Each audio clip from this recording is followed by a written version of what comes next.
All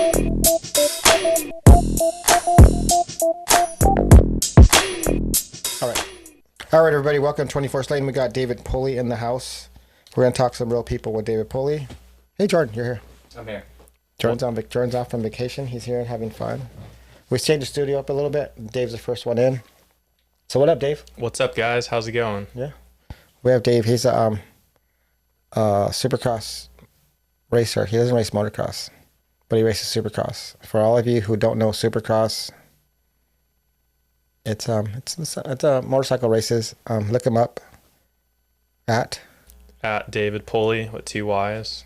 Pulleyy. Why? Dude, David Pulley, some dude has my dad? name and Your he took dad? No, not even my dad, just some random dude, and he wouldn't even let me buy the username from him. Nice. That's I like crazy. it. I like it. And you couldn't get it. Oh, you should trademark your name and then you can get it. Yeah. If you trademark it. Or if you have more, like, oh no, that wouldn't work. So, OnlyFans. Dude, the account has like 5 followers too, or like he has like 10 followers, and I like it. I'm like, dude, I want my name. Like, is there any way I can get this account from you? And nothing. No, not even a response. That's crazy. It's probably like a bot or something. It's like when, like people buy like website names so they can like sell them to you for a bunch of money. It's good. I like it. But no one's tried to ransom my official name on Instagram to me yet. So I have it. We're just not going to give it to him. yeah, he's like $1 million. That's crazy. $1 million. 100. So, Dave, what's up? Tell us a little bit about your racing and how you started. Yeah, so I was kind of there, but go ahead. Yeah, you guys were there when I got into moto, but really kind of got into dirt bikes on accident. My dad was a professional Jetski racer and really wanted to do that. I actually did it from like 5 years old till like 11 probably, and we lived on the lake, had a track in our backyard, and I rode jet skis every day with my dad and his pro friends, and just wasn't old enough. You had to be 16 to start racing back then. So I was just was 8 years old, and I was like, hey dad, can I get a dirt bike? And bought me like I think it was a 1990 YZ80, and I had like a little TTR 90 that I rode in the desert, and when we went to Baja, when he did like his surf training in Mexico, did a few little races there on that 90, and then he bought me that like YZ80, and I Googled, like, I don't know if it was Google back then, AOL, I don't know. But Yahoo.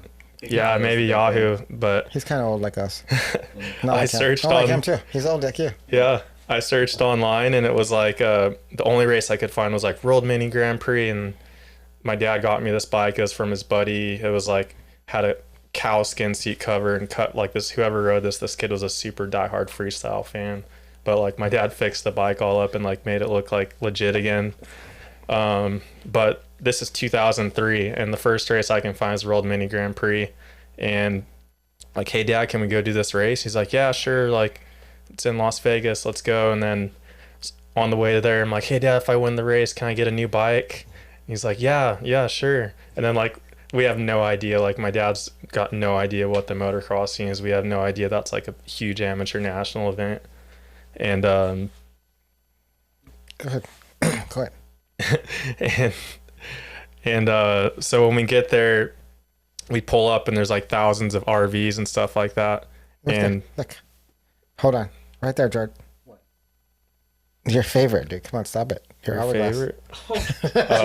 Am I talking to No. Jordan forgot his hourglass. That's his thing. Oh, okay. I always get so like OCD about it. It is the. Okay. So, all right. So yeah, we get to the World Mini. Think if I win, I get a new bike, but we get there and we realize it's way bigger of an event than we thought. And I survived the event the whole week long. And my dad was like, "You finish, like, if you want to race after this, get through the week, we'll get you a new bike." And then that's when I met you guys out at Elsinore. I had like a new 85 then. Yeah. So my dad rode for Yamaha and stuff, but he didn't. On jet skis, but he didn't want to like ask them for help with getting a bike unless he knew I really wanted to race. So that's why I started on the 1990, 10-year-old, 13, or what, I don't know. It was a classic though. Everyone at World Mini was like, "This guy's a diehard. He's here for the love of the sport," and like they have no idea. Me and my dad just have no idea what we're doing. So it was pretty funny. You were Jerry Robin for Jerry Robin. Yeah, I was the OG Jerry Robin, 100%. Yeah. You know Jerry Robin. Oh, Jordan, it's just to bring you back up to date. You probably know this, but Jerry Robin, when he first went to Loretta's, he rode an old 10-year-old bike, right? Yeah, 10-year-old two-stroke. And he was racing it, and he won. He won on it though. Yeah, I beat some people, but I didn't win my first World Mini. So yeah, so they helped put him on a factory team. He didn't do that good. Yeah, he became that's when he became JDR. Oh, that's what you can do, yeah. That's nice. Okay, go ahead. And then after World Mini, and then... So yeah, after World Mini, we got a new bike, and then we just like went full force into racing. Like I was doing all the local hot summer nights, all the GFI races at Elsinore. Just my dad took me practicing as much as we could. Elsinore was my home track, so that's where I like learned how to ride and raced and did the most riding at. And amateurs, like I didn't do that great. Like I had a pretty decent 85 career. When I got on big bikes, I kind of struggled a little bit. I got like 11th in the Arena Cross Championship, I think in 2011 and 12, but I thought 2012 I got 5th. But so like that was like I kind of jumped forward a lot. But so raced amateurs until like I turned 18, I turned pro, and that was kind of a little early for me. With realistically, I started riding when I was 8 and racing at 10. So I had about from 10 to 18, and I just went straight to pro. And then 2013 was my first Supercross, and almost made the main event at my first one in Salt Lake, and then crashed in the heat race when I was in like 8th, and then lined up next to Kenny in the LCQ, and then just got a terrible start. But yeah, that's kind of the gist of my career. But then now, to fast forward to now, I've been racing Supercross for 10 years, which is a long time. Like, especially all these like young kids now, they're like, "You're an old fart, get out of here," you know? Yeah. But you're 33? 31. I'll be 32 this year. 32. But what's crazy is you're younger than Malcolm. Yeah. Well, we're about the same age. Yeah. He's a little bit older by a few months. So. Malcolm, what's his name? Tomac. Malcolm. So yeah, I think we're all around the same age, honestly. Yeah. Tomac, Barsha. Malcolm, Barsha. Yeah, they're all the same. Hampshire. Damn, Hampshire. I know you got something to say about him, about fantasy. No, he's fine. He's fine with me. I'm cool with Hampshire. Dude, yeah, he's a solid dude. Yeah, he just does little things, but he's good. It's more than I could do. Yeah. But yeah, so you guys, yeah, you wrote. Did you race a lot with Tomac?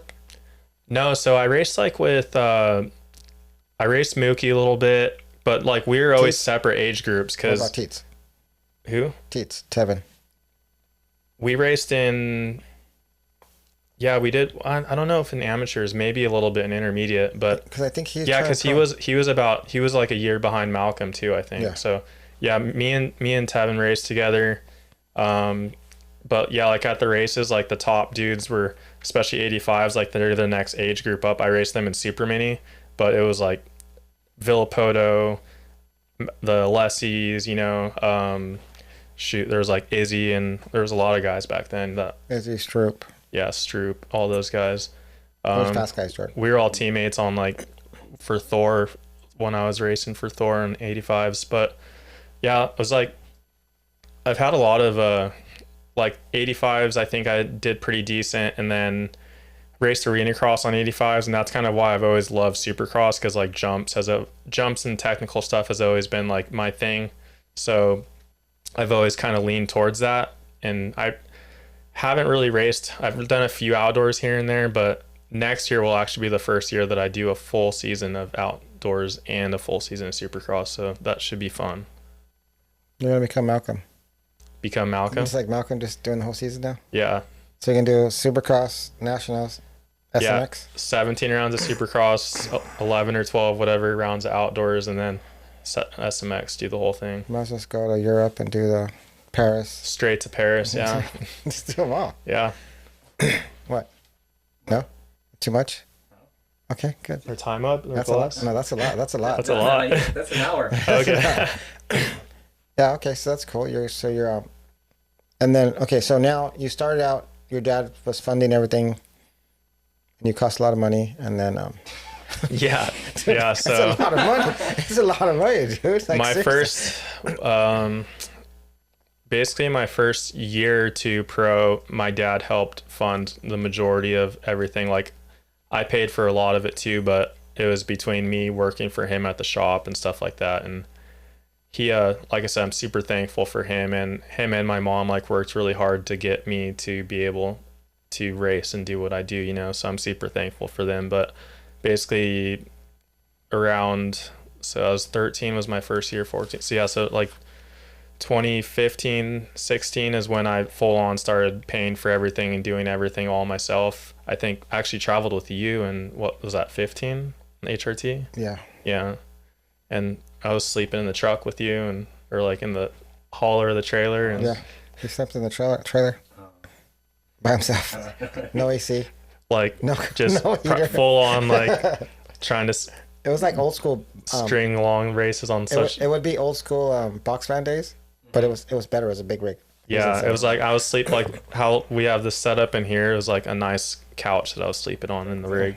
You know the hospitality and the thing, the lounge. That's Yeah, what the he slept. lounge area. I would just I sleep slept in the there. truck. He slept in the lounge. Yeah, And then we took showers in the HRT had a shower, or we'd do the truck stops. oh yeah, we did have that little like solar Yeah. heater thing for Yeah. the shower bag. It was like a super quick, like you got a minimal like five no, it was four gallons. yeah.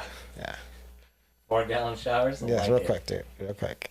Yeah, dude, it was that was those days were what's crazy is like those were definitely not ideal times, but like they're big like memories of, you know, like Yeah. it's cool to look back on what it took to get, and I'm not even at like a super high spot, you know, but like I'm still, if you look at where I was when I started to now, like it's a whole different, and to be making the money that I make now and stuff. So yeah, so basically my dad paid for the get me by for the first few years, and then kind of was like, all right, it's all on you. I basically from there learned how to market myself and build my brand and like myself to make the career for me work. So it was marketing myself to sponsors and knowing how to market things and how to get out of the box sponsors, where like I brought Mercedes-Benz in on 2016, the Northern Chill Water Company. There's been a few like sponsors that aren't anywhere near close to our sport that I brought into our sport. And it's just learning all those things is what's helped me like progress. How'd you learn them? How'd you learn some of that stuff? I honestly just trial and error, dude. It was shooting shots in the dark at sometimes, and sometimes you hit, sometimes you don't. And You sent me a lot of contracts. yeah, dude, I fired so many shots in the DMs. Yeah. Like one of them's got to hit, you know? Yeah. Yeah, he'd send me contracts. What do you think about this? Yeah, I would send you some contracts out, and I'd be like, what do you think of these? And you even helped me a little bit with some of the proposal ideas and Yeah. stuff like that. And then I just kept growing it from there, and you know, learning stuff online, like what's his name? Gary, BD? what's that? BD? Gary V. Gary V. Yeah, he's got tons of like amazing content about marketing and strategies and stuff, and I've learned so much from his like YouTube and just Instagram content, you know, and then just built it to where I can have like a deck and present everything in the right way to show sponsors. And the biggest thing is like now every rider, even I had this problem back in the day, feels like entitled that like they deserve, like, oh, I deserve this because I'm fast, or you know. I told you that. And that's not how you get sponsors, like unless you're winning. And even when you're winning, that's not how you're not going to get the most out of your potential to make money if you act that way. Yeah. You know, so it's really, every time I reach out to a company or sponsor, it's always, what can I do for you to help you market your brand? Like, what are you looking for and what I have to offer? And I'm always shooting to overreach on what I promised them. So when I I'm like, okay, you're looking to do this, and yes, I can help you with this. And then if I can over deliver on that, that's going to guarantee, not guarantee, but there's going to be high chances of them wanting to renew the next year and maybe for a better offer, you know. No matter what, like it's a whole, like, some people ask me too about this, and it's like, it's not like you don't want to say that you're going to do a little so you can over deliver. You want to do as much as you can, but then find those little areas that you can over deliver on and go above and beyond what they expected, you know. And that little bit just shows, when they see it, they're super stoked on that, to see you go out of your way to try to do extra, which makes them like, all right, like, let's see what we can do to help him more this next year. Yeah. And it's not a matter of like to be real, unless you're winning races, even whether, I would say, if you're not like top 3 to 5, your results don't really matter at the end of the day. Like, people are seeing you on TV for a little bit, yeah, you know, but like, nobody's like really remembering, you know, yeah, that guy got 7th place or 10th place or 15th place, you know. It's really, you're not, yes, you're representing your sponsors by being out there and being on TV, but you're not giving them as much exposure by being that guy as you can be if you're very good with your social media and marketing to help promote your brands, more than just like I'm required to do like 1 post a month, and I'm going to do this like image of this product sitting on my bike that like everybody does, you know what I mean? Mm-hmm. So what do you do to promote and give them the actual, like... So like, my content's like grown a lot from what I used to do. It started out with exactly what I just said, like, oh, like I got something free, like set it on the foot peg and snap a picture and like, thank you, shout out to Motul for the oil or whatever, you know. But it's a lot of like, what I've learned with like growing the fan base and stuff that I've had is like just making the content like super engaging and like the storytelling of it. So trying to make it like, especially when you have a product that like you're kind of selling in a way, but you don't want to be like shoving stuff down people's throat, like trying to like, buy this, if you don't chew Big Red, then so, you know, like I've just kind of, my content's like a lot of like, I won't promote something no matter how much like somebody's willing to pay me, unless it's something that I actually will use. Like OnlyFans. Yeah, well, I was already a user before the contract, so you know, I was. But so what are some of the sponsorships you have? So OnlyFans is my biggest sponsor. They're my title sponsor right now, and then I have. So what are you doing on OnlyFans? Feet pics? No, just playing. Go ahead. You know, it's mostly all race pics, right? It's the dogs. The dogs gotta, you know, I gotta shoot the dogs. Sometimes they get them for free, you know. No, but so like OnlyFans content's all racing behind the scenes. I have a behind the scenes TV show on their OFTV platform, which is like super cool. It's a safe for work platform, like no nudity whatsoever, which the platform's not, it has nudity on it. It wasn't originally made for that, but it's not something that they're shying away from. They're just expanding their bases. So we have a lot of athletes, fighters, car drivers, MotoGP, Josh Herring. We have enough OnlyFans too. You know, we have an OnlyFans. Right? Do you? I haven't posted it. Oh, you do? Yeah, that's I right. Like, I gave you $5 to show your feet. Yeah, for my feet. You helped. You pitched into that campaign I had. I remember. Yeah. But yeah, so like my platform's all racing behind the scenes. Like right now, since I had surgery, it's like content of like how my recovery is going and stuff like that. I do 2 monthly lives every month, so it's kind of like, if it's at the races, there'll be more lives because I'll do like a race day live every weekend. But if I'm not racing, it'll be 2 lives a month and kind of like a bi-monthly update kind of thing. So it's a cool platform, honestly. Like it was originally intended for like athletes, musicians, entertainers to be able to share content with their like super loyal fans, you know, and like exclusive content that like you don't post everywhere else. So that's kind of what it's all about. Mine's free to subscribe to, which is cool. So if you guys go on there, you can subscribe. There's all kinds of content on there, from racing to yoga, fitness, and anything else you can think of. What about your dog, dude? What's that? What about your dog? What about my dog? I don't see him on there. I see him all the time. Oh, I know. I should post him Yeah, some we more. see the dog He all was the- actually in my live today. If you watched my live. His dog used to be all the time on the post.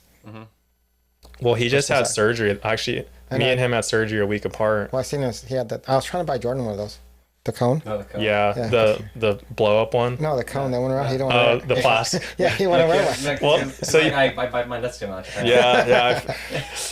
You know what's funny though? Like he had surgery the Monday before me, and then, or no, he had surgery Tuesday, and then I had surgery the following Monday, and then he like sees me get home like all wrapped up, like he's like, "Oh, Dad, like you're hurt," and he's like wearing a cone. He's like, "Oh, where's your cone? Like what the hell?" Yeah. Like, Should have got a cone. yeah, Just he's, put a cone on your leg. yeah, Solidarity Just right around like that.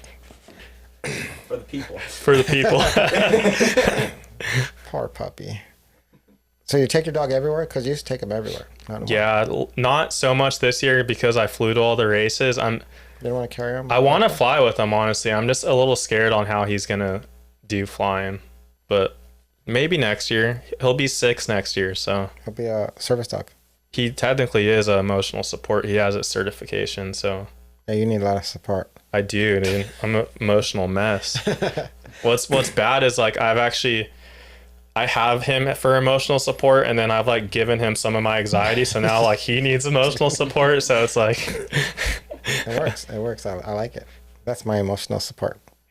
yeah. Not doing very good. No. No. If I used him as a emotional support, I'd be in trouble. You call me every day. I know, but it's not for emotional support. We just talk because I'm bored. That's your emotional Because support. I'm bored. Cause I'm bored. That's your emotions. I don't want him to go do anything dumb, like leave the house or something, without his glasses. Without his glasses. Yeah, that's what I was saying. I'm Okay, deaf, I'm so blind. getting back to a lot of people when they like a lot of guys like privateer. You're a privateer, and you do like your own riding, like getting to the races. Who do you use to get to the races? Rock River right now. Yeah, this last season I used Rock River. Before I was Teddy Parks or No, so the year before I did something with the guys at Somnium. They had like a little team. yeah, I remember that. Yeah. And then prior to that, I kind of was driving myself in my van. Yeah, we went one day. That was a long time. Yeah. Yeah, me and you drove in your van all the way to Texas. Yep. That was a race back. that was a rough day. Yeah. There, race back. Yeah, it's fun. We got to Cracker Barrel and go to the races. Yeah. Hang out with David. And then we stood in a Mun's truck. Yep. So I stood with Dan. Oh, we Yeah. stayed that night. Yeah. Yeah, that was actually a fun. It would have been more fun if I rode a little bit better, but it was still a fun That was trip. kind of crazy because a lot of guys didn't ride that great that Yeah. day. He was scared to do something. I don't know what it was. You know what's funny? And so because like the last like 6 rounds I hurt my knee when my practice bike broke, I haven't been riding except at the races. And Davey comes up to me like after Q1 at Salt Lake and he's like, Tell him who Davies first. oh yeah, so Davi's Millsaps, he's my trainer. I started working with him around November last year, and it's been going really well. Like me and him work together super well, and I like him because he's like super straightforward. He's not gonna BS you on anything if he doesn't. A-Ray, that's why. Yeah. So like if I tell him, hey, I want to make main events and he doesn't think I'm like capable of it, he's not going to be like, oh yeah, like I got you. Like we're going to like that's what I actually really like about him. Cause like he sees my talent and ability and like working with him during the week. And then we're just like, this year I struggled. Like it wasn't showing on race days, but he's like, I know how fast you are. Like if you just pull your head out of your ass and ride like you know how to ride, like you're in the main event, no problem. That for a while, dude. Yeah, and it's I'm serious. I have. I know it's a struggle to me. Like this whole game of moto is like honestly 90% mental. Like, and I just get in my head about thinking that I'm not as good as I actually am, you know, at the races. But so anyway, about Salt Lake, I got in my head about this stupid little triple after the start straight. It was like 2, 3, 3 on off. Yeah. And I saw Greco hit it next to me in free practice or in Q1, and he was wide open seat balance. And I like asked him about it, and he's like, yeah, the thing's so hard. It's like wide open, everything you have. And like granted, my bike's a lot faster than his too. And I was like, super like got in my head about it, and I was like, this is like me like giving somebody's opinion too much value again, and like, because in my head I pre-jumped it a few times. I was like, oh, like I just need to land and be wide open, and like I'm gonna jump it no problem. Didn't do it Q1. Isn't that where? No, forget it. I thought for some reason that's where Austin fell, but it wasn't. It was out Salt Lake. So go ahead. Yeah, that was I think that was. Yeah, that was Texas. That was early. Oh no, Salt Lake was different. Yeah, but anyway, so Davey comes up to me and he's like, yeah, like, are you scared or something? Why aren't you riding? Like, and he's like, you see this? You can go like this and your balls will blow up and you can go fucking ride. And I went out to the next one, and like second lap, I hit it. And that's what like kills me, because like 99.9% of the time, every time I go to do a jump and I think I know how to do it, it's like I cleared it perfect first try, three on, off, and it was exactly what I thought it was. But I just let the opinion of someone else like saying it was hard like get in my head and made me think like I didn't trust myself and my bike to know that I knew, you know. So that's the biggest thing, is like figuring out how to shut my brain off and not think about that stuff. But you're old. Yeah, I am old. I'm not old though. You're old. You're as old as you feel. No, I'm old. I'm honestly no, you're fine. It's just like you've gotten a lot better. Like you have gotten a lot better in the last 2 years. Yeah. Than you've been for a long time. Yeah. I mean, like, look at last year, the last half of Supercross, I was in the top like 25 in qualifying the last 6 rounds. So like, that's better than that was probably my best year. I think 21 was a decent year, then 22 was better. And then, it was like something like that, 22, 23. It was honestly been since I broke up, like since I got through like my last breakup, because there was like 3-4 years I was in that relationship, almost 3 years I think. I was like super stagnant and just doing the same thing every weekend, and it was just because I like put her over like my career, which happens a lot. That's girls.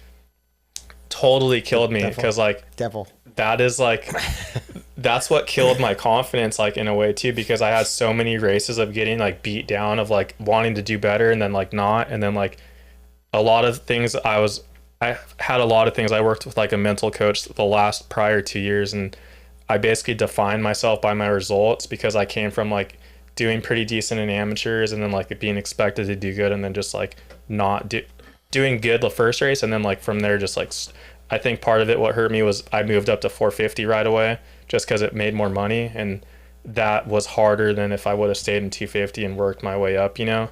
I think confidence wise that would have built my confidence, instead of like me struggling to make night shows every weekend and then like just beating me up every single week. So it was kind of a little bit of that. I honestly just completely forgot where I was. So what kept you okay, this is a lot of people out, a lot of your friends.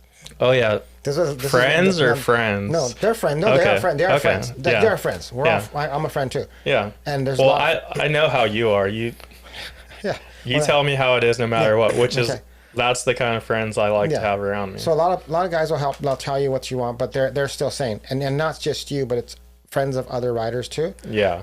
What keeps you racing? Like you're I know you're struggling here, and you're struggling, and inside there's something. So there's something that tells that you believe that you're gonna make it, and that's why I said you've gotten better the last 2 years than you've been.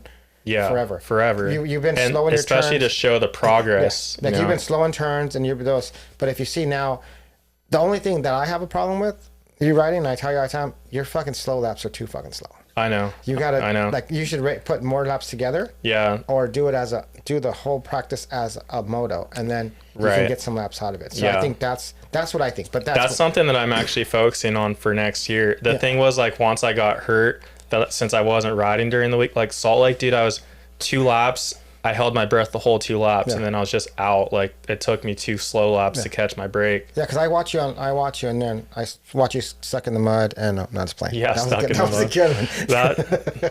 So I was on a heater that lap too. That was actually a bummer of a day. Yeah. So I watch you when you ride, and then whatever. But your slow laps are way too slow, I think. If you Yeah, would I just- think they shouldn't be more than 15% slower, I would say. Yeah, like just Like- you like single everything, you roll everything. I think if you double more and do some. Normally I do actually, like last year I was only like, That's what I I'm would saying. never roll, but this year, because like I said, I just had no endurance, which was crazy because with Davey, like we've been on this cycling program and stuff, and like I was like the most fit I've ever been. I had like an 8-pack before the season started, and then I hurt my knee and I couldn't train or ride, and just like literally like in a week or two, like you just lose like everything. And Yeah. then when you don't ride during the week, you're not used to having those breathing patterns like on the jumps. So when I go out for practice and I do a hard lap or two, like I'm just like so focused on trying to go fast and be smooth that I don't remember to breathe the whole entire time.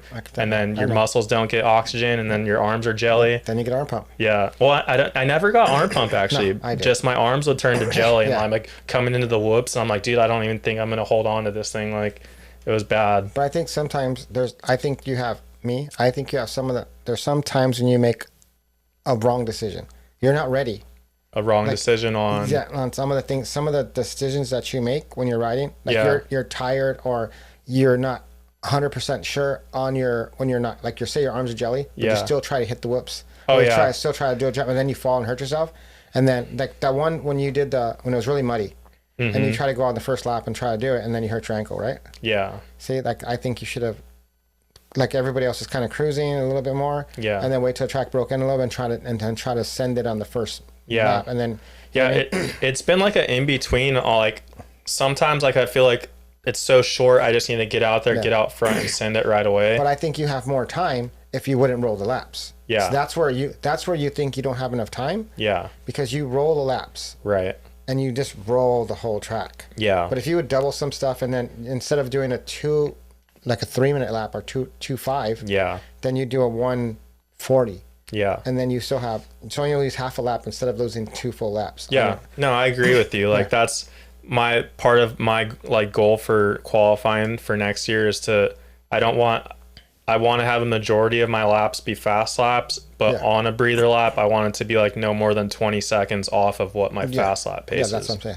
Yeah. Because just like you see RJ, he does heater after heater after heater. Yeah. Then he does a cool lap, and then he does heater after heater. Yeah. So I think if you string laps together, you'll get in more of a rhythm. But I've been telling you that for like 10 yeah. years. I've been telling you for 10 years. Yeah. So let's just jump off that one. Okay, so your friends. your friends, which is, I'm a friend. But okay, so we all want to know what keeps you racing. Because when you were just struggling and weren't doing good, and you never made a night show, you were like way in the back. Yeah. You know, and I'm looking at fantasy like, fuck. Right. You know what I mean? So we're looking at lap times and everything. Yeah. What kept you going?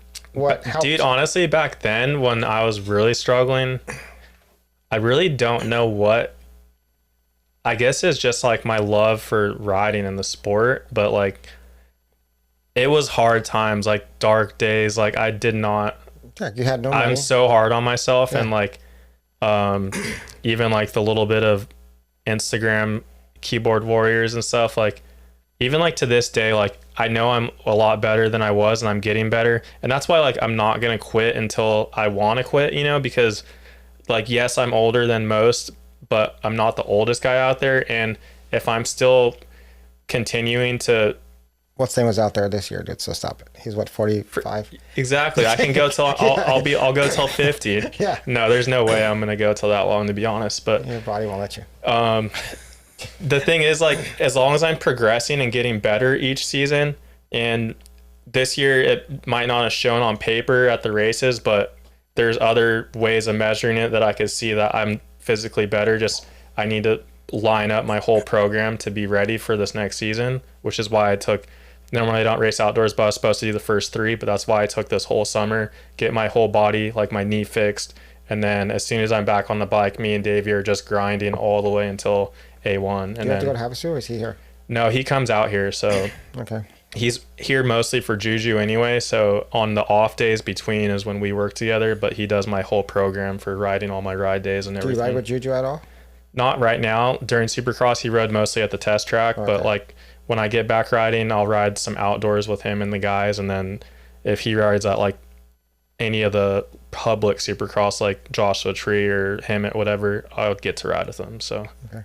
but yeah, so it's I would say that's what keeps me racing now. I just know I'm capable of reaching more than what I've reached right now. And Davey, that's why I brought on Davey. I spent a lot of money on like the mental coach the last couple of years, and that took me up a notch in level. But then I realized like I'm really paying this guy quite a bit of money, and I really need to work on the technique side of things more. Like my mental side I was just at a point where the stuff I was getting told from him was like just reminders of stuff that I already knew. So I'm like, all right, if I have all this like in my notebooks, I can just keep reminding myself and focus on figuring that out, and get Davey to help me with the technical side of things and pick up my corner speed and roll speed and stuff like that. And he even told me when I first... I've been telling this for 10 years ago. Yes, you have. Yes, you have. But you can't, you haven't coached me. Like you don't, it would be one thing if you're like, oh, like, I tried. We were there, and I've won a Supercross race. My name's Tim. That's what it is. See, he didn't believe me, but I was trying to tell him what to do. I know. But because I have no... It's funny because, like, even it's so many times, like, the guys who can't do can teach even... Yeah. But that's crazy. We're not allowed talking like that. I'm fine with it. Look at he's paying all this money for somebody who was telling him what I told him to do a long time ago. You were telling me what to do, but not how to do. No, we were working on it. We were trying. We worked on it a little bit. No, we tried a couple things, but he's like, he'd do it, and then he'd just, I'm done. We tried at milestone. We were milestone for like days at a time, and then he was fine. And then we went to Anaheim. Right, good. We're on a good. We're like right there with. We're doing good. Yeah, we were doing good. We were doing good. He was doing good. We're a team effort. So he was doing good. He's on, because when he's watching, he's on the bike with. Yeah. He was on the fender. Yeah. So he was doing good. He started getting like better roll speed, and we worked on turns and stuff. It was good. Dude, the problem back then was I was deathly scared of the whoops, and I had so many crashes in them. But remember, I told you, let's roll them. Or jump them. So we started jumping, and then he was doing decent because you look at the speed and laps, it wasn't that bad. Mm-hmm. And then we get to Anaheim 1. Everything we did, he forgot, and he tried just blitzing the whoops that were the hugest whoops in the world. They were like this big. I was there when you were yelling. Yeah. And I'm like, what are you doing? Like, let's just jump to him first, and then we'll build. Just get some confidence, get through the track, and he don't listen. Yeah, I know I didn't do anything. I wasn't there on TV winning races, and just the guy in the back. Dude, the race days are honestly what's the hardest part of racing. Like, no practice track like prepares you for what you encounter on race day. Even like though the tracks are similar, it's just the feeling and when you're out on the track, like in a stadium, nothing. You can't replicate that. Except, and they break in different too. The tracks. Yeah, they break. Well, yeah, because you ride a public track. Think about it's been built and rebuilt and rebuilt. So like all the transitions are smoother and they're getting, so the only realistic time to ride a track that's going to be close to race day is the first day it opens after it's built. Yeah. It's hard. So, but one thing I learned this year too, like is I talked to Davey about it because I was like, dude, like, the last few rounds of the season were just like killing me because I know, like I said, I just know I'm capable of so much more. And I was just like, dude, like, I know I've been hurt and I know I've been riding, but like, what's like wrong with me on race day? Like, why you see me ride during the week and when we ride, like, I don't understand. And he's just like, basically like, we've had so many good days riding during the week, but not consistently repeat. So it's like, we just need to reset, grind, and we just got to stack those good days, like day after day after day after day. And once you have all those days stacked, your confidence builds so high that when you go into race day, because that's the whole thing, is like, if I raced on a practice track, like, I would kill it compared to how I race. Like, I'd be a main event guy on a practice track, but like then I go to the races and I'm struggling. And he was like, dude, it's just a matter of like your confidence I can see it. Like, you're not riding confident like you ride during the week, Maybe he needs to do some stuff like Jeannie did. Not Jeannie, his mom did to him. What's that? Smack you with the ruler and not throw stuff at you so you can get your head out of your ass. I don't know. Well, his method in Salt Lake helped me. It works. So yeah, I mean, it's good. That's why. That's what I'm thinking. So most of the guys going back to this other thing, most of the guys that race, like the privateers. Yeah. The guys at the back 40 that, Yeah. you see the Supercross Yeah. stars, then those guys. 41 on. Yeah. So those guys, they're struggling. They're eating McDonald's and all this stuff, like crap, and just like barely making to the next race. Right. Sleeping in their car and sleeping at the track. You were there pretty much, right? So, I was there. yeah. So I guess you just said it earlier, because it's just hard, because there's guys saying like, why in the fuck's Pulley racing? I say the same thing, like, fuck, dude, like you're struggling, you're not doing it, and you weren't doing good. You weren't progressing for like a few years. You weren't doing it. Dude, like that's my whole, after like my relationship ended, I had like a whole reset of my career. Essentially, like it was almost like from when I started to like then, I like was like maybe got a little bit better, but was like super stagnant in like progression, just like doing the same crap every year. That's when I was helping. No, see, that's what it was. I was trying to help him when he had his girlfriend. Yeah. And we'd work out on the track, and then he'd go to Arizona. Yeah, dude, that was the stupidest. He'd be in a boat. Bro, yeah, I was on the boat every weekend. I was driving 7 hours a week to go to Tucson. Like, that was the most ridiculous. Like, the experience, like, I'm thankful, like, I enjoyed the relationship and stuff, like, the good times were had, like, those will always be memories. But when I go back and think about it now, I'm like, I wasted so much time. Like, if I really just focused on my career and didn't like put all this stuff above what I should have been focusing on, this like this progression I'm having now could have been like 5 years ago, and like then I could have been in a whole different, like, just thinking about that. But in the past, like it is what it is, it's everything's meant to happen for a reason, and I just feel like one thing, a lot of people, why is he still racing? Not just you. So there's a bunch of people. No, there's a bunch. I know, and Rip Riley. Yeah, Riley's my buddy. He's when I first went to Supercross driving, I was with I forgot his name. I was driving the truck. Mm-hmm. He was riding 50. Before Mun. He was riding he was riding 50, and he would ride at home, and he's racing, and he's fast at home and really good, but he just struggles he's been struggling at Supercross. Yeah. I see him ride, and this week he was doing decent, and then he just struggled, but he's out there trying. He's young, but you see the same thing. He's getting to the races, but it's just there's something blocking him from getting faster. Mm-hmm. And the same thing with you, and there's other guys out there that some of them just don't seem like they belong there. Yeah. There's some guys, like you, did not belong there I'm telling you, those few years. Oh, yeah. I 100% agree. Like, dude, like I said, those were dark times. No, I know. And like, even getting the comments from the keyboard warriors, a P63 this weekend, good job. I'm like, dude, no matter, like, I still get stuff like that now, but obviously not P63 and stuff like that. But like, it hurts a lot, just because like back then you're trying as hard, like it's not like you're still trying as hard as you can, but it was it sucks. Basically, I've been grinding out all these years, and I've eaten shit for a lot of years, struggled for a lot of years, and now I'm at a point in my career where I'm not the fastest guy, but I'm not struggling, and I'm enjoying what I do and making a living and living comfortably, Yeah. And for people to be like, oh, you're old, you need to quit, I'm like, I don't have any, like, I also have side projects, and I have more businesses than people think than just racing. Yeah. But I'm like, I'm not gonna quit just because somebody tells me that I should quit. Like, I'll quit when I feel like I want to quit. And basically for me, the second that, so this is like a weird thing, but like, I'll tell you, like, having the results or performing the way I want to or feel like I should sucks. Like, I hate it. Yeah. But that doesn't mean I'm not still enjoying the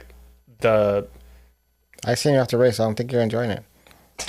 I'm not on race day. I guarantee you, if I'm not at minimum in the night show, I'm not enjoying it. And like, at this point, after last year's results, I expected myself to be in the main event, and like grow from there. And it just didn't happen this year. So like I wasn't enjoying at the races, but it's not like it's a matter of when I'm like not enjoying the sport as a whole anymore. Yeah. Like the second I'm hating everything I do, like, yes, I don't enjoy the suck part sometimes on the weekends, but on a bad day, it gives you more stuff to work on. If I went and won every weekend, there's not as much stuff as in if when you lose, like failure, you have so much more, like you dissect everything. You're like, what can I do better? Where, like, at least that's what you should be doing if you're, you know, and that's another reason why, like in those years that I was stagnant, I was like, oh, like I'll get the next one. Like this sucks. But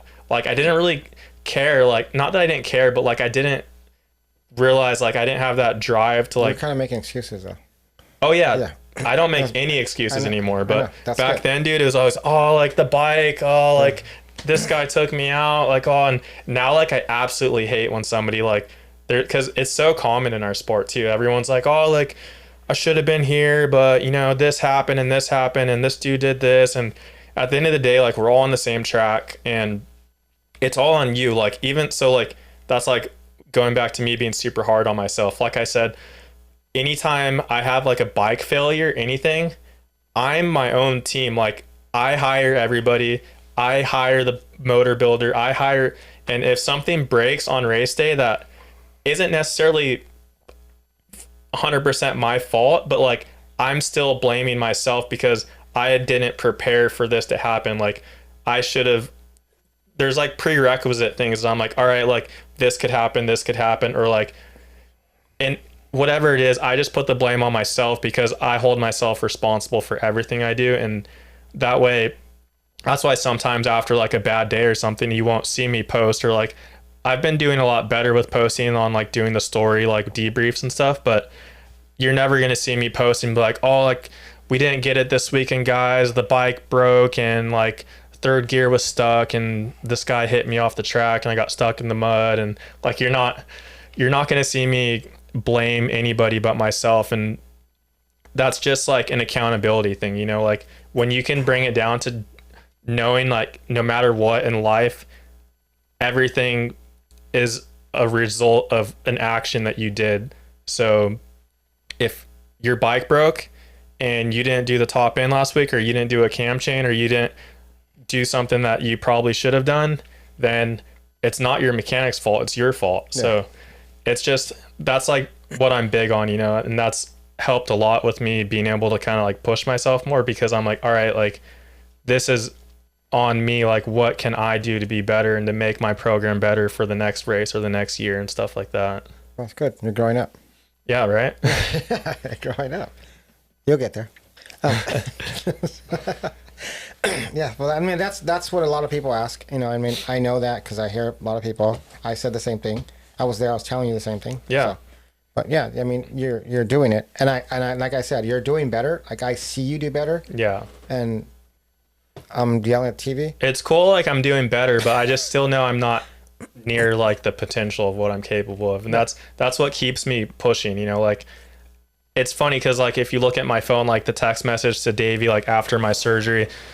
Originally we thought I was only going to need the one surgery, which this one's only like a 2-week recovery, but I have to get one more. And I was just like, dude, like, yeah, surgery went good. And as soon as we're ready to get back on the bike, like I'm ready to grind like all summer. Like I'm more excited, especially from the amount of like failure, or I call it failure, but like no matter what, it's wins and losses, you know, but so like that was what I struggled with in the past. Like when I didn't have a good race, I wouldn't be like, oh, like this event like was a bad day. It would be like, I failed, I am a failure. And those words are what like really destroyed me mentally. So that was me defining myself by my results instead of defining myself by like myself as a person, as I am David Pulley. I'm not just David Pulley, the Supercross guy or the motocross guy. So, but yeah, it's motivated me more than ever to like want to show my true potential. And I'm like, I'm going to grind my ass off all summer. And I'm going to come into next season more ready than I ever was. And especially, I only had Davey for 2 months before this year, you know, like to grind out a whole entire summer with him. My fitness, everything's going to be on a whole nother level. And just, I'm super excited to have that good of a program put together and to be able to like afford and be capable of building something like that, you know? That's good. That's what we want. That's what everybody wants. Yeah, that's what everybody wants. Everybody talk shit. Like, seriously, we all talk shit, but I really want you to do better. Like, I'm seriously yelling at my TV. Oh yeah, I know, dude. And then I text you. Yeah. I'm like, sometimes, but I edit my text. Yeah. Okay, so you're like, wait, this sounds too bad. Let me change a few things. Yeah, let me edit a little bit. So I don't want to break them too bad.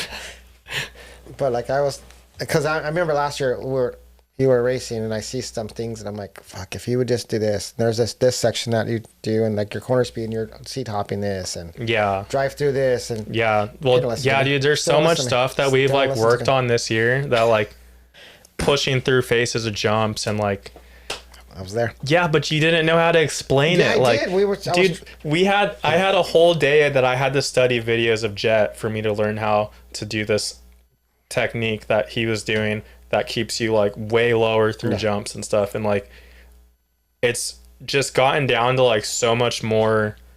It's because he's a race winner.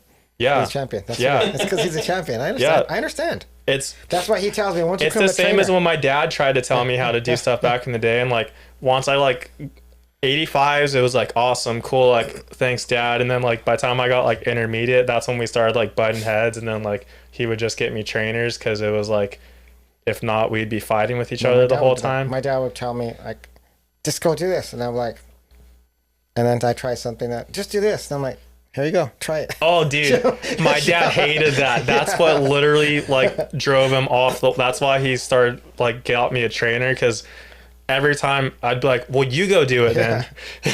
And I was a little asshole. Like I was a dick to him sometimes in that sense, but like we always got along super well. Like your dad was really like, my dad was definitely the most supportive, and he grinded as hard as he could to make as much money as he could to like support my dream. And he'd make excuses for you. Dude, my dad's my biggest fan. He's just so proud of me. Like it's honestly cool to see. Even like at this level of me not being where I know I can be, that like even every race day, every weekend, like he's still just so proud of me and like brags to all his friends about me and stuff. And it's a cool experience for sure, you know. But he was 8th in the world in jet skis when he retired, which jet ski racing is a little different. Like I probably would have been in the top ranks there if I kept like stayed on the jet ski path, but there's like zero money in jet ski racing right now, so it's a good thing I didn't. But no, I think it's a lot of people don't know that my dad was racing pro when I started riding, and then he was 8th in the world, and then he retired because he couldn't train and take me to the races and like be competitive. Lake, though. Huh? He could have went outside. I know we lived on the lake, but he could have went outside the back it door. might have been an excuse, but still, like I'm thankful for my dad for like doing that, for like giving up his dream for his son to chase his dream. And then I'm just glad that no matter where I make it in the sport, that I got to a level where I was able to make him proud of what I've accomplished, you know? Yeah. That's like the biggest thing for me. Okay. That's good. I'm proud. I'm happy. And you're like my other dad, so I try.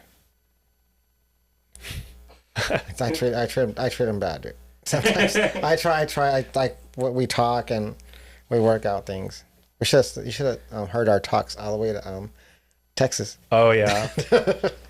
He mentally beat me up before I even got to the race, so he's lucky I was even able to ride the track. Yeah, we're trying to fix things, but that's why I play like games he doesn't know anything about. Yeah, I'll still try and say something. Yeah, he's. How can you guys don't slam the cards on the table? Yeah, that's cool. So, you're let me see. I lost my train of thought, George. How did I do that? So now your new goals are to do. You're going to do everything next year, right? Yeah, for the first time ever. And what's your program going to look like? What are you looking at on your program? How are you going to get your bike to the track? You're still going to go through Rock River, or are you going to try and do something else? Or, I think I might go with Greco's program next year, because I paid a good chunk of money for the Rock River program this year, and his is like half the price. So, just makes more sense. Like, but is he going to do everything? Or just not? He's gonna for like $4,500 he'll do all the Supercross rounds, which is good. Can't beat that. Yeah, nice. And then for outdoors, I think he's charging around the same price. I think if he has enough guys, he'll do the whole season. Okay. So because he actually just bought like a fifth wheel trailer, he's going like all in on. He wants to essentially, like, when he's done racing, like have a team like TPJ like replace them, because Ted's on his way out of the scene. There's a lot of stuff going on I can't really talk about, but he's on his way of exiting. And Teddy, his son's not going to take over? I don't know. I don't think so. He doesn't seem like he really wants to. Just living the life. Yeah. But, yeah, so that's kind of the game plan. I'm not riding Yamahas next year, so that's going to be a new change. Triumph. Oh, Triumph. Nice. Yeah, so by the time I get healed up from this next surgery, I should have a bike or two. And then start. What about, you're going to ride 250s or 450s? 250 West, 450 East, 250 outdoor. So Sandy. I'll get two 450s. I mean, two 250s probably from them, and then maybe I would like. They're supposed to have a 450 next year. I'm not sure if it's still coming out. Yeah, it's supposed to, because that's what Joey's gonna ride. What about I heard they're gonna get Smith, Jordan's favorite Jordan Smith. But what about Ducati? Oh, dude, the bikes look pretty sick, but they're gonna be like 20 grand when they come to the US. The Ducati. Yeah. But the motor sounds sick. They do, yeah. The Desmo. Oh yeah. Yeah. It sounds like a Ducati, half a Ducati. I kind of want to go to a GP just to see one in person. Yeah. I mean, I think it'll be a good bike. And I think it'll be pretty reliable, because Ducatis are pretty reliable. The open frame design's kind of weird though. Ducati's big on that, but like if you case a jump hard enough, can you imagine like a rock going through your engine? Well, I guess you got a skid plate, most likely. The skid plate's pretty much like the frame. It's not going to be too bad. Yeah. I don't think it's going to be. Well, I mean, I'm pretty sure they've cased some shit out there that he's been racing, because.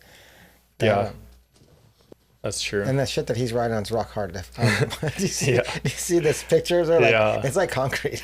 Yeah. And all dusty. Like, you don't want to put some water on it? Like, just a little bit?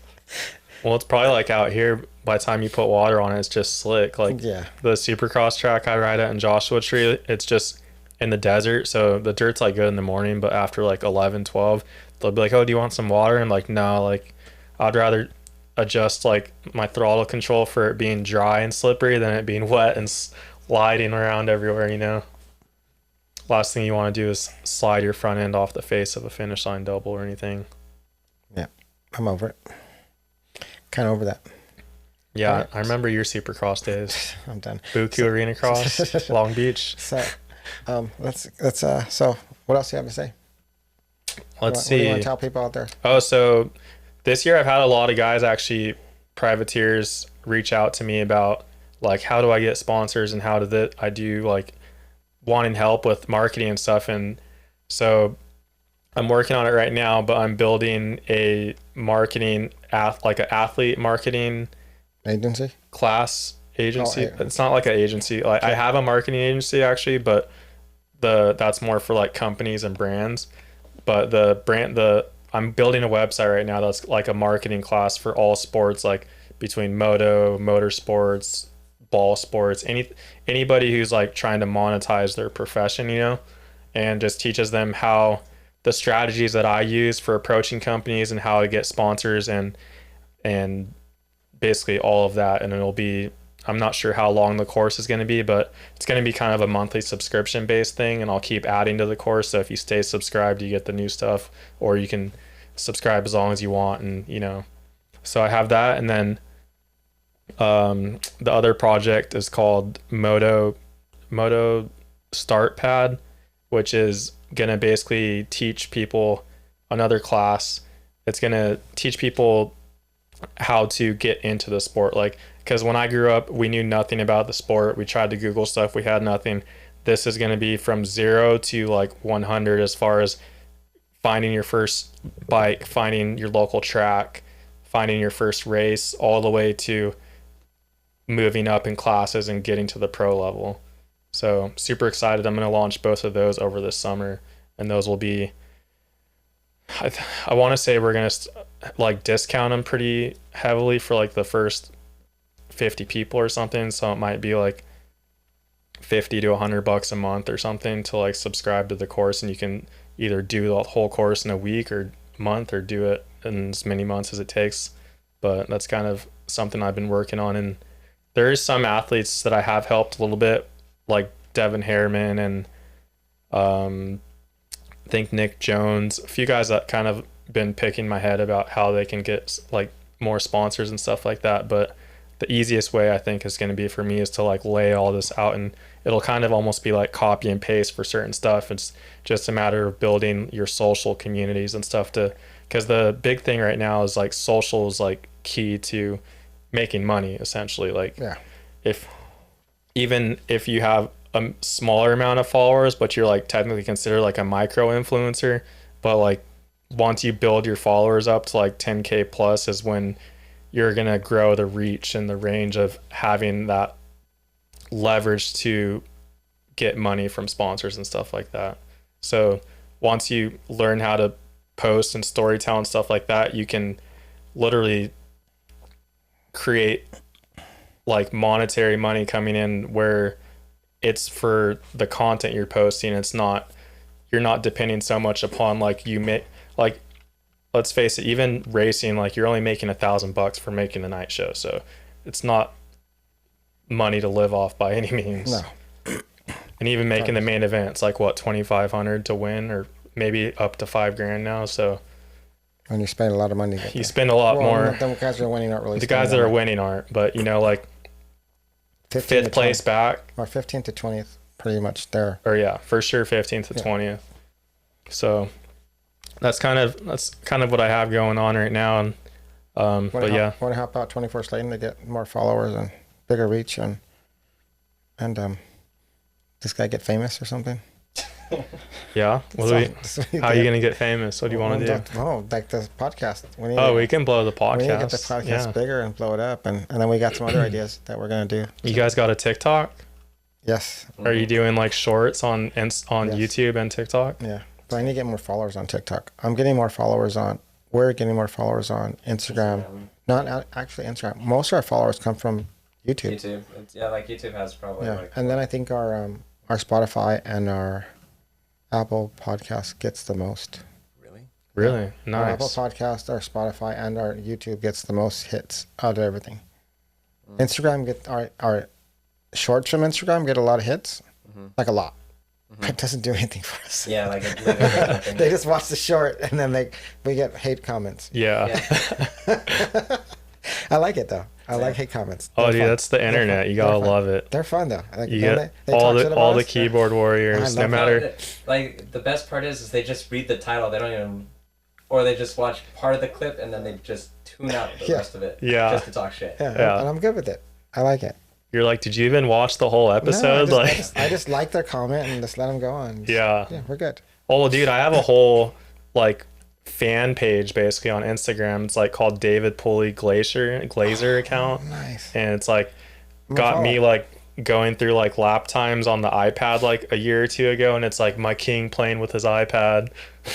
I was like, I was laughing. Like, send it to me. I want to follow it. What's funny is so there's a bunch of Glazer accounts like Kitchen, like all the dudes, you know, like, and I was like, well, that's pretty cool that I like made the cut to get a Glazer, you know. That's good. And but I guess Moto Memes blocked all the Glazer accounts, and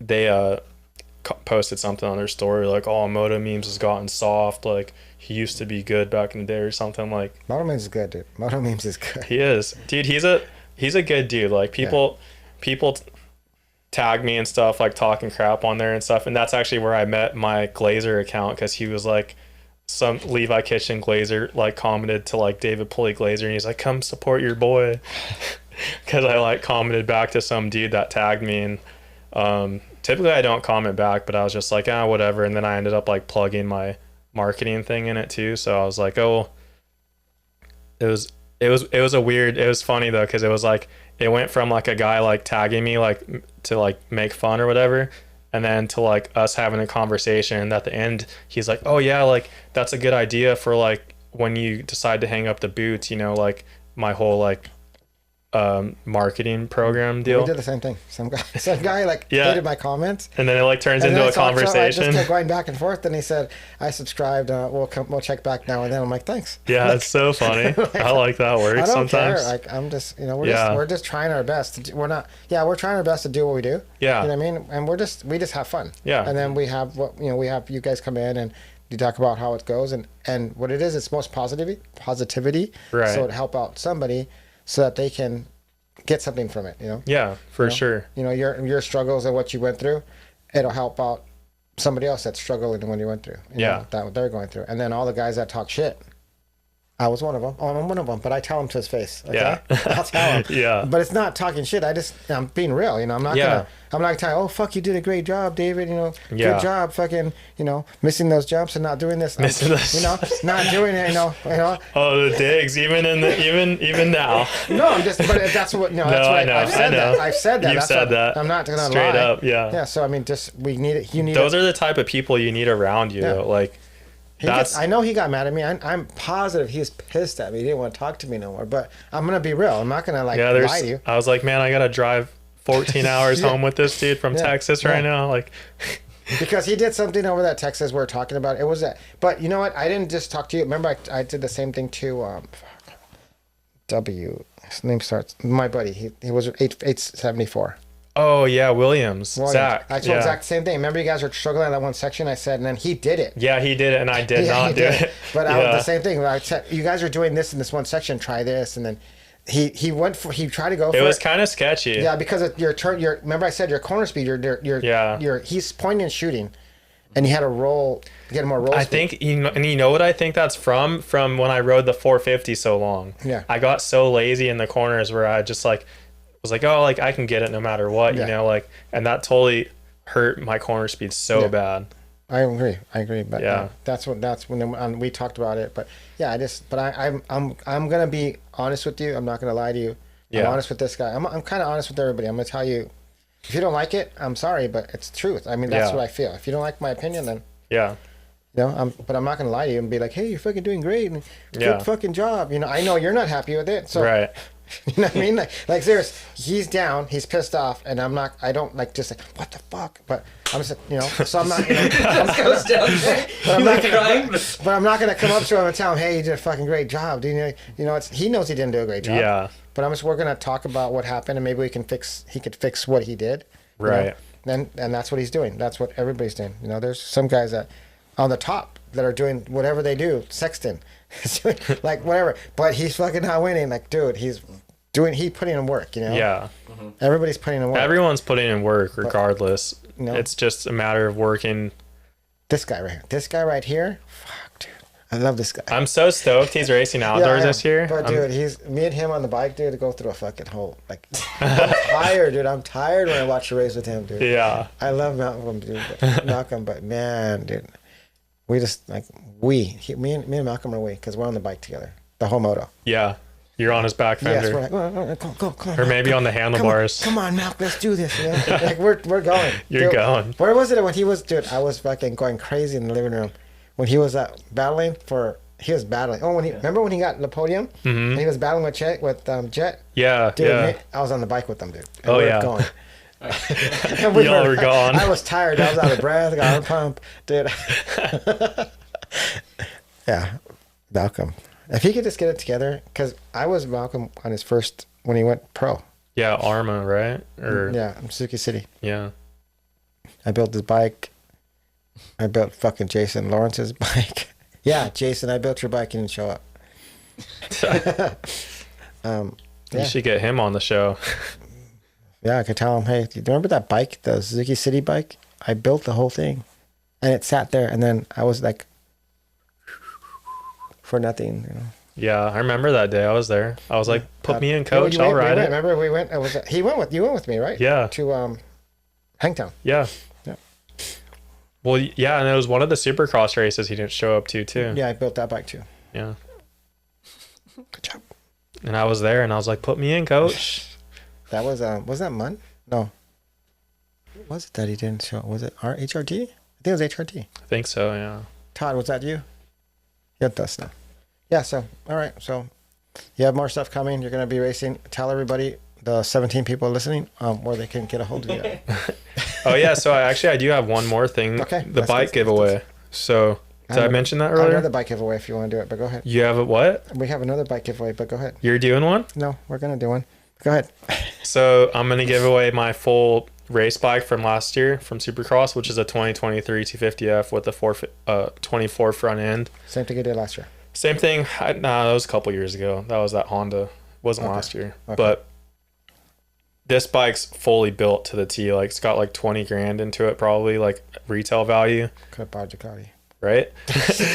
But it's gonna have everything except the A kit, because the A kit I'm gonna use on my new bike will transfer like lugs and stuff. So it'll have stock outdoor suspension, full bike race motor, everything, like fresh top end, fresh cam chain. Motor's got like 6 hours on it in total. So